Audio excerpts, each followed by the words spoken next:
16번부터 20번 문제 해결하도록 하겠습니다. 독서 지문이고 총 2개의 지문이 함께 나와 있는 형태입니다. 먼저 가부터 살펴보겠습니다. 자, 하이데거는 인간을 자신의 존재 의미에 대한 물음을 제기할 수 있는 현존재라고 정의하고 삶의 실존적 의미를 탐구했다. 하이데거에 따르면 현존재는 정해진 운명에 따라 살아가는 것이 아니라 살아가는 동안 계속해서 무언가가 될 수 있는 가능성을 바탕으로 자신의 존재 이유를 스스로 만들어 나갈 수 있다. 그런데 현존재는 자신이 속한 사회가 요구하는 체제에 따라 살아가기 때문에 자기 자신의 고유성을 드러내는 본래적 삶을 살지 않고 세상이 시키는 대로 살게 되곤 한다. 하이데거는 이를 현존재가 익명의 타인들인 세인으로서 존재하며 비본래적인 삶을 살아가는 것이라고 보았다. 세인은 특정한 누군가가 아닌 익명성을 지닌 모든 타인이기에 세인의 일원이 된 현존재는 자신의 고유성을 잃고 살아가게 되는 것이다. 자, 그렇다면 비본래적 삶에서 해방되어 본래적 삶으로 나아가려면 어떻게 해야 할까? 이에 대해 하이데거는 삶이 유한하다는 인식, 즉 죽음에 대한 인식이 필요하다고 강조했다. 하이데거에게 죽음은 현존재가 반드시 맞이하게 된다는 점에서 확실성을 가지며 삶의 일부분으로서 아직 오지 않음의 상태로 존재한다. 다시 말해 죽음은 현존재 외부에 있는 사건이 아니라 현존재 자체에 내재해 있는 것이다. 또한 죽음은 다른 누군가가 대신해 줄 수 없는 나 스스로만이 경험할 수 있는 고유한 것이기에 대체 불가능성을 지닌다. 자, 이런 것들이 지금 다 죽음에 대한 하이데거의 생각인 거죠. 따라서 죽음이야말로 다른 사람과 구별되는 나의 가장 고유한 가능성이며 나의 죽음을 적극적으로 대면할 때 자신의 진정한 개인적 삶을 인식하고 본래적 삶을 살아가는 계기를 마련할 수 있는 것이다. 그래서 죽음을 적극적으로 대면해야 된다. 그때 본래적 삶이 가능해진다. 라고 이야기하고 있습니다. 하지만 죽음을 적극적으로 대면하지 않고 단순히 내가 죽는다는 사실을 아는 것. 이렇게 표시해 볼게요. 자, 아는 것으로 그칠 때는 본래적 삶을 살아갈 수 없다. 자신이 죽는다는 사실을 인식하면 현존재는 불안을 느끼게 되고 그로부터 벗어나기 위해 스스로를 세인으로 전락시켜 자신의 죽음을 은폐하기 때문이다. 그리하여 타인의 죽음을 보면서도 자신의 고유한 죽음에 대해서는 잘 실감하지 못하고 오히려 죽음이 자신과는 무관한 사건이라며 외면하며 죽음의 확실성을 부정하게 된다. 하이데거는 죽음에 대한 이러한 회피와 무관심이 현존재를 자신의 가장 고유한 가능성으로부터 멀어지게 한다고 보았다. 한마디로 본래적 삶에서 멀어진다 이런 뜻이겠죠? 따라서 하이데거는 삶의 변화를 위해 죽음이 주는 불안으로부터 달아나지 않고 죽음을 대면하여 선취할 것을 요구하였다. 죽음은 아직 오지 않았지만 죽음이라는 가능성 앞에 미리 자신을 세워봄으로써 과거의 비본래적 삶을 반성해야 한다는 것이다. 이러한 하이데거의 관점은 자신의 존재 의미를 스스로 결정하며 살아가겠다는 새로운 결단을 통한 실존적 삶을 제시했다는 점에서 의미를 지닌다. 자, 이렇게 가 지문을 먼저 살펴보았고요. 우리는 17번 문제부터 한번 해결하고 나머지 지문도 살펴보겠습니다. 자, 가의 현 존재에 대한 이해로 적절하지 않은 것을 고르라고 했어요. 1번. 현 존재는 자신이 죽는다는 사실을 인식하면 불안을 느끼게 된다고 했는데 이 내용은 여러분 네 번째 문단에 나옵니다. 자, 우리 네 번째 문단을 살펴보면 이런 표현이 있죠. 죽는다는 사실을 인식하면 현 존재는 불안을 느끼게 된다. 그래서 네, 17번의 1번 선지는 적절합니다. 2번. 현 존재는 삶이 유한하다는 것을 인식하기 위해 죽음을 은폐하지 않고 본래적 삶을 살아간다. 자, 여기에 보면 삶이 유한하다는 것 그리고 죽음을 은폐하지 않고 본래적 삶을 살아간다는 것 이런 것들이 세 번째 문단에 나오는데요. 먼저 일단 세 번째 문단을 살펴보면 네, 여기서 자신이 본래적 삶을 살아가는 계기를 마련한다. 이런 내용도 나오고 또 삶이 유한하다는 것을 인식해야 한다. 네, 인식이 필요하다. 이런 문구도 나와요. 그런데 이 맥락을 잘 읽어보면 현존재가 이런 본래적 삶을 살기 위해서 삶이 유한하다는 인식을 느낄 필요가 있다라는 맥락이거든요. 즉 본래적인 삶을 살기 위해서 삶이 유한하다는 인식이 필요하다. 이 맥락인데 17번의 2번 선지를 잘 보면 삶이 유한하다고 인식하기 위해서 본래적 삶을 살아간다. 이렇게 나와 있어요. 그래서 지금 앞뒤 맥락이 잘못되었습니다. 죽음을 은폐하지 않고 본래적 삶을 살기 위해서 삶이 유한하다는 것을 인식해야 한다. 이렇게 설명해야 적절한데 지금 선후 관계가 바뀐 거죠. 그래서 정답은 2번이 되겠습니다. 자, 이런 선지가 나오면 여러분 선지에 나온 내용이 본문에 다 언급이 되기 때문에 언뜻 보면 맞는 것처럼 느껴지지만 이렇게 앞뒤의 논리 관계가 잘못된 경우가 있다는 것을 꼭 기억하면 좋겠어요. 자, 3번 현존재는 세상이 원하는 기준에 맞추어 살아갈 때 고유성을 상실하고 비본래적 삶을 살게 된다라고 했는데 이거는 여러분 우리 이문단에 나오는데요. 세상이 원하는 기준에 맞추어 살아간다는 것을 여기에서는 세인들의 삶이라고 이야기를 했었거든요. 우리 앞으로 넘겨서 한번 다시 살펴보겠습니다. 두 번째 문단에 세상이 시키는 대로 살게 되는 게 바로 세인들의 삶이고 이런 경우에는 고유성을 상실하고 비본래적 삶을 살게 되는 거죠. 자, 그리고 4번에 현존재는 죽음의 대체 불가능성을 적극적으로 대면할 때 자신의 진정한 개인적 삶을 인식할 수 있다라고 했는데 자, 이거는 여러분 세 번째 문단에 나옵니다.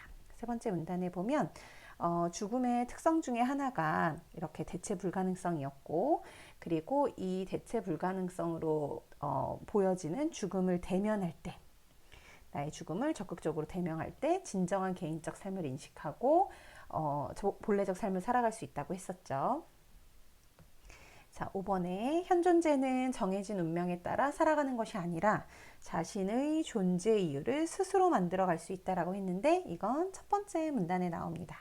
첫 번째 문단에 보면 앞부분에 마지막 줄에 자신의 존재 이유를 스스로 만들어 나갈 수 있다. 정해진 운명에 따라 살아가는 것이 아니다. 이런 부분 확인할 수 있죠. 자, 그러면 우리는 나 지문으로 넘어가도록 하겠습니다. 자, 나 지문. 사르트르는 이라고 해서 이번에는 사르트르라는 인물의 주장이 나오네요. 인생을 하나의 긴 기대라고 정의하였다. 자, 인간은 존재하는 한 무엇인가를 기대하고 그런 기대를 넘어 다시 기대를 갖게 되는 실존적 존재 방식을 취한다는 것이다. 이 하이데거와 사르트르 둘 다 어떤 인간의 실존에 대해서 이야기를 하고 있습니다. 그리고 인간은 그러한 기대를 실현하기 위해 현재의 자신을 부정하고 미래를 향해 새로운 자신을 만들어 나갈 수 있는 자유를 가진 존재라고 보았다. 하지만 삶을 의미 있게 형성해 나가는 이 기대와 자유는 예기치 않은 순간에 필연적으로 다가오는 죽음과 동시에 중지됨으로 자, 이 사르트르는 인생에서 기대와 자유가 중요하다고 했는데 이 기대와 자유는 죽음과 동시에 중지됨으로 죽음은 나의 존재 방식인 기대를 차단하는 것이며 이는 곧 나의 사라짐을 뜻한다. 이와 관련하여 사르트르는 죽음을 나와 관련 없이 외부에서 우연히 나에게 찾아오는 하나의 사실일 뿐이라고 보고 이를 죽음의 우연성이라고 하였다. 자, 하이데거와의 관점과는 조금 다른 것 같아요. 자, 죽음에 대해서 사르트르가 어떻게 생각했는지 이렇게 한번 표시를 해보았습니다. 이 같은 단순한 사실로서의 죽음은 삶의 일부분으로 존재하는 것이 아니며 모든 기대와 가능성을 무의미하게 만드는 것이다. 무언가에 의미를 부여하는 주체인 나가 사라지면 자신의 죽음에 의미를 부여하는 것도 불가능해진다. 나가 사라지면 죽음에도 의미를 부여할 수 없다. 따라서 죽은 나의 삶이나 죽음에 의미를 부여할 수 있는 자는 나 자신이 아니라 나와 마찬가지로 자유를 가지고 살아가는 또 다른 주체인 타자이다. 자, 가령 어떤 청년이 한 권의 책을 쓰고 갑자기 죽었다고 하자. 이때 그의 죽음이나 그가 남긴 책에 대해서는 철저히 타자에 의해서만 그 의미가 부여된다. 이렇듯 사르트르는 자신의 죽음의 의미를 스스로 결정할 수 없다는 점에서 죽음이 나라는 존재에 속한 것이 아니라고 보았다. 죽음의 의미를 스스로 결정할 수 없기 때문에 죽음은 나에게 속한 것이 아니다. 그리고 죽음은 그 자체로서는 삶에서 의미를 지닐 수 없기 때문에 삶과 단절된 상태라고 주장하는 등 죽음은 삶에서 실감될 수 없는 것임을 강조하였다. 이러한 사르트르의 견해는 죽음을 지나치게 타자 중심적인 관점에서 바라보았다는 점에서 비판을 받기도 하지만 다른 사람의 죽음을 받아들이는 나에게는 좋은 위로가 될 수 있다. 고인의 삶은 타자인 나의 시선에서 재구성되므로 이를 통해 고인과의 기억을 긍정적으로 승화시켜 상실의 아픔을 극복할 수 있기 때문이다. 결국 사르트르에게 실존적 삶을 논하는 데 있어 중요한 것은 죽음에 대한 인식이 아니라 현재의 삶을 주체적으로 살아가는 태도이다. 여기서 주체적 태도란 내게 주어진 자유를 발휘하여 스스로 선택을 내리며 그에 대해 후회나 변명 없이 책임을 지는 것을 말한다. 이처럼 사르트르의 관점은 인간이 죽음에 연연하지 않고 자기 자신의 실존적 의미를 스스로 정립해 나갈 수 있게 하는 것이라고 볼 수 있다. 이게 어떻게 보면 이 사르트르의 관점이 가진 어떤 의미라고 우리가 볼 수 있겠죠. 자, 그러면 우리는 19번 문제를 좀 먼저 한번 살펴보고 나머지 문제도 보겠습니다. 자, 나의 사르트르의 관점에서 보기에 야스퍼스를 비판한다고 가정했을 때 그 내용으로 가장 적절한 것을 고르라고 했어요. 자, 야스퍼스는 죽음은 나와 함께 변한다 라고 말하며 죽음에 대한 태도가 고정적이지 않다고 주장했다. 자신의 죽음을 어떻게 받아들이냐에 따라 죽음은 보편적이고 객관적인 사실일 수도 있고 주관적인 의미를 지닌 것일 수도 있다는 것이다. 이때 전자의 경우는 즉 보편적이고 객관적인 사실이라고 받아들이는 경우는 죽음을 모든 것을 무의미하게 만들어버리는 허망한 종말로서 인식하는 데 그치지만 후자의 경우는 자신의 태도에 따라 죽음의 의미를 판단하며 참다운 자기 자신으로서 실존할 수 있게 된다. 그래서 죽음을 보편적이고 객관적인 사실로 받아들이면 허망한 종말로 인식하게 되지만 주관적인 의미를 지녔다고 보면 참다운 자기 자신으로서도 실존할 수 있게 된다는 것이 이제 야스퍼스의 관점인데 사르트르가 이것을 비판한다면 어떻게 비판했을까를 이제 추측해보는 문제입니다. 자, 1번 죽음은 삶의 일부분이 아니므로 인간은 자신의 죽음을 맞이해야만 실존적 의미를 지닐 수 있다. 자, 여러분 이 문단에서 죽음은 삶의 일부분이 아니라고 했어요.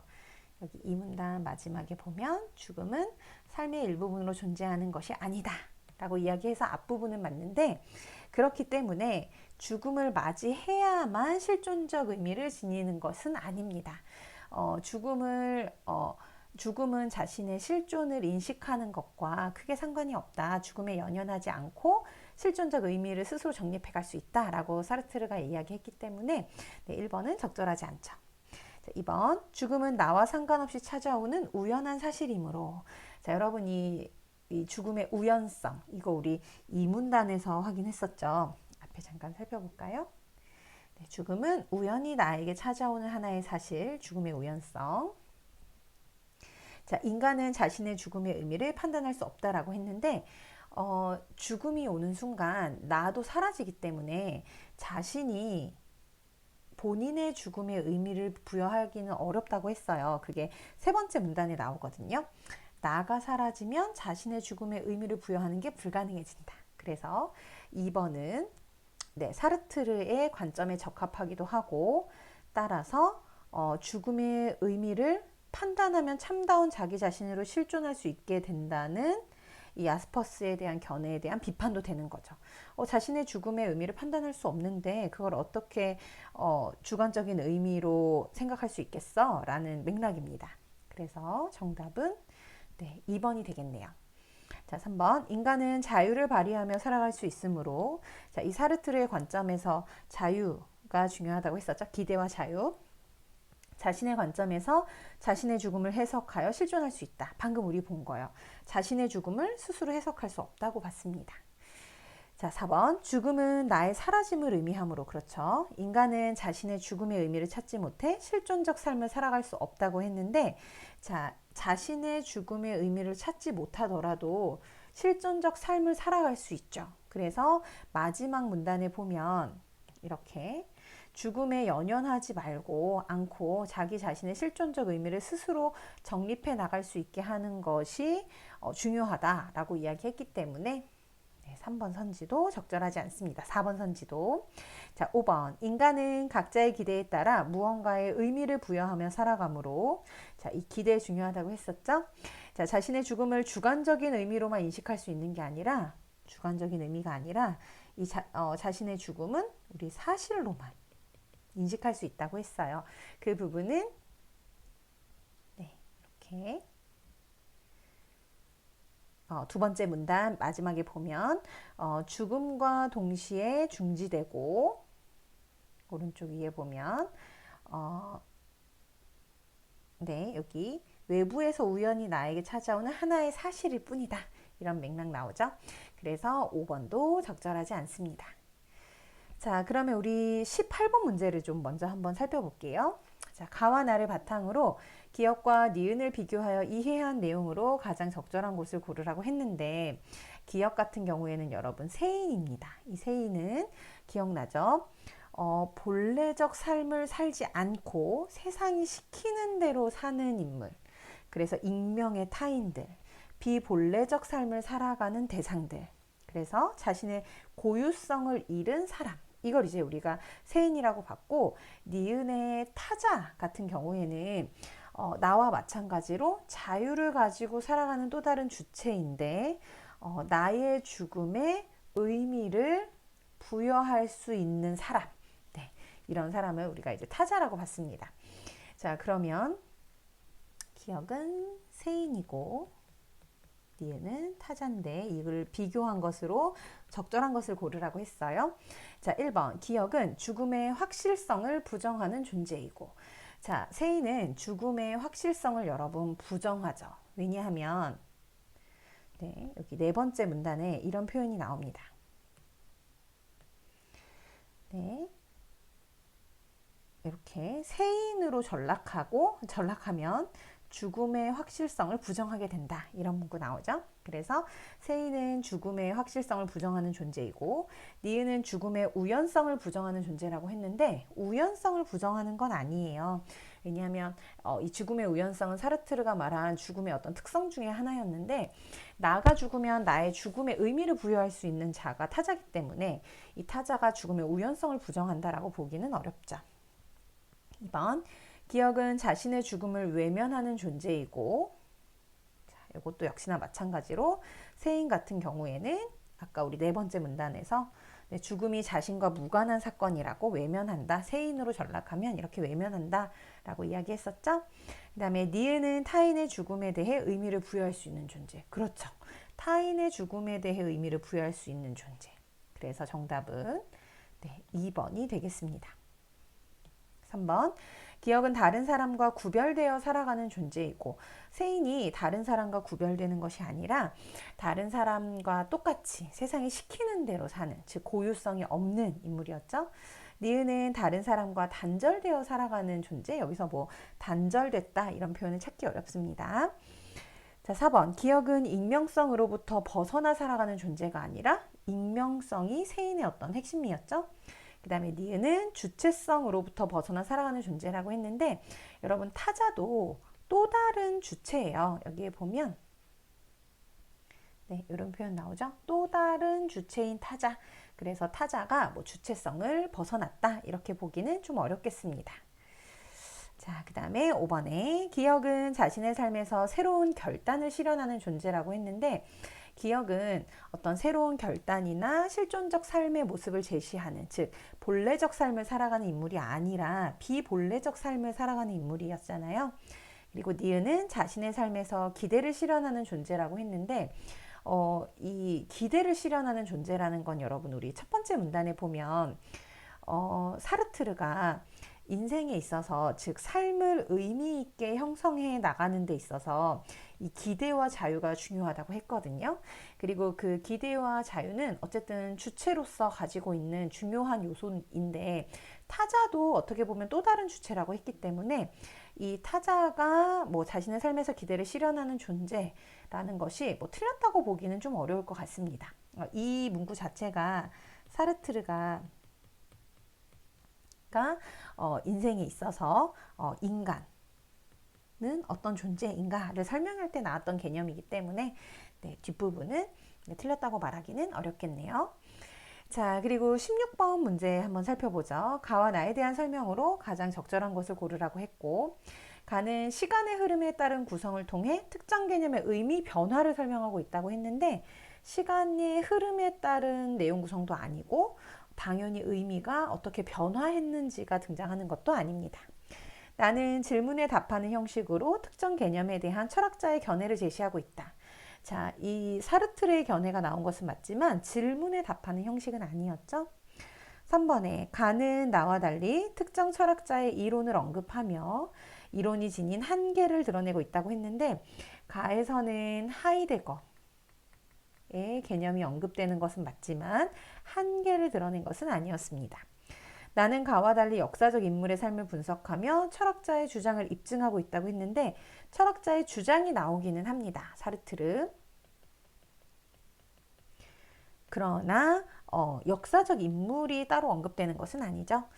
자, 5번 가와 나는 모두 특정 개념에 대한 설명을 바탕으로 철학자의 관점에 대해 의미를 부여하고 있다라고 했는데 가 같은 경우에는 마지막 문단에 이렇게 하이데거의 관점이 어떤 의미를 갖는지 제시해주고 있고 사르트르 역시 마지막 문단에서 이 사르트르의 관점이 어떤 의미를 갖는지 이야기해주고 있습니다. 그래서 각각 철학자의 관점에 대한 의미를 부여하고 있고 특정 개념 같은 경우에는 가에서는 뭐 현 존재라든가 아니면 세인 같은 개념들을 말해주고 있고 나에서는 뭐 죽음의 우연성이라든가 아니면 타자와 같은 개념들을 이용해서 이제 본인의 관점을 설명해주고 있기 때문에 네, 5번은 적절하다고 볼 수 있겠네요. 자, 그리고 마지막 문제로 넘어가서 20번 문제 보겠습니다. 다음은 학생이 작성한 일기이다. 가의 하이데거와 나의 사르트르의 입장에서 이를 분석한 내용으로 적절하지 않은 것을 고르라고 했고 3점짜리 문제입니다. 자, 오늘은 오랜만에 영화를 보고 왔는데 주인공이 인생의 유한성을 깨달은 이후부터 삶에 최선을 다하는 모습이 무척 인상 깊었다. 사실 인생의 유한성에 대해 생각해 본 적이 없었는데 내 삶에 끝이 있다고 생각하니 별 고민 없이 다른 사람들을 따라 무심코 선택했던 일들을 돌아보게 된다. 이제는 내가 진정으로 원하는 내 삶의 모습을 생각해 봐야지. 내가 좋아하면서 가치도 있는 일이 뭐가 있을까? 그래, 소설을 쓰면 내가 세상을 떠난 후에 사람들이 내 삶을 가치 있게 기억해 줄 테니 훌륭한 작가가 되어야겠다. 그리고 이 다짐을 지키기 위해 내 삶의 마지막 순간을 항상 떠올리며 최선을 다해 살아가야겠다. 자, 이런 내용이었습니다. 그럼 한번 살펴볼까요? 자, 먼저 하이데거는 인생의 유한성에 대해 생각해 본 적이 없었던 것을 현 존재가 비본래적 삶에서 해방되지 않은 상태라고 보겠군. 자, 하이데거는 여러분 죽음을 인식하고 죽음을 마주해야 나의 본래적 삶을 살 수 있다고 했어요. 그래서 죽음을 대면해서 자신의 존재 의미를 스스로 결정하며 살아야겠다는 새로운 결단이 필요하다 이런 말을 했었는데 지금까지 인생의 유한성 즉 죽음에 대해 생각해 본 적이 없다는 것은 실존적 삶을 실제로 마주하지 않은 거죠. 실존적 삶을 추구하지 않은 거죠. 본래적 삶을 살려고 나아가지 않은 거기 때문에 아직 비본래적 삶에서 해방되지 않은 상태라고 보는 것이 적절합니다. 자, 다시 옆에다 정리해보면 죽음에 대해서 인식을 해야 삶의 유한성 이거에 대한 인식을 해야 본래적 삶을 사는 것이다 라고 보았는데 그걸 생각해 본 적이 없었다는 건 여기서 해방되지 않은 상태라는 거죠. 자, 두 번째 하이데거는 별 고민 없이 다른 사람들을 따라 무심코 선택했던 일들을 돌아보는 것을 자, 다른 사람들을 따라서 했다는 건 세상이 시키는 대로 했다는 거니까 현 존재가 세인으로 존재했던 삶을 반성하는 자세라고 여길 수 있겠죠. 자, 그리고 세 번째, 사르트르는 내가 세상을 떠난 후에도 사람들이 내 삶을 가치 있게 기억해 주는 것에 대해 나의 삶이 타자에 의해 재구성되는 것으로 해석하겠군. 사르트르가 나의 죽음은 내가 의미를 부여할 수 없고 타인이 부여한다고 했잖아요. 그래서 내가 죽은 다음에 다른 사람들이 내 삶을 기억하는 것은 타자에 의해서 내 삶이 재구성되는 거다라는 해석으로 볼 수 있겠죠. 자, 하이데거와 사르트르는 모두 내가 진정으로 원하는 내 삶의 모습에 대해 고민하는 것을 삶의 실존적 의미를 찾아가는 과정으로 판단하겠군. 내가 진짜 원하는 내 삶의 모습, 그리고 삶의 실존적 의미. 이 하이데거와 사르트르는 여러분 둘 다 삶의 이 실존적 의미에 대해서 관심이 많았던 학자입니다. 그래서 첫 번째 문단에서도 하이데거의 삶의 실존적 의미에 대한 언급이 나오고 이 사르트르 같은 경우에도 세 번째 줄에 실존적 존재 방식에 대한 내용이 언급이 되죠. 그래서 4번도 적절하다고 볼 수 있겠습니다. 5번에 하이데거와 사르트르는 모두 내 삶의 마지막 순간을 항상 떠올리며 최선을 다하겠다는 태도가, 자, 내 삶의 마지막 순간을 떠올리겠다는 건 뭘 고려한다는 뜻이죠? 죽음을 고려한다는 뜻이죠. 자, 이런 태도가 주체적인 삶을 살아가는 데 필요하다는 점에 동의한다고 했는데, 하이데거는 본래적 삶을 살기 위해서는 죽음에 대한 인식이 필요하다고 했어요. 반면에 사르트르는 어떻게 생각했었죠, 여러분? 마지막 문단에 보면 죽음에 대한 인식이 아니라, 중요한 것은 그게 아니라 현재의 삶을 주체적으로 살아가는 태도다라고 이야기했어요. 그래서 죽음에 연연해 하지 말아라 라고 이야기했기 때문에 내 삶의 마지막 순간을 항상 떠올린다는 건 사실 죽음에 연연한다는 뜻이잖아요. 그래서 사르트르는 이렇게 생각하지 아마 않을 거기 때문에 정답은 5번이 되겠습니다.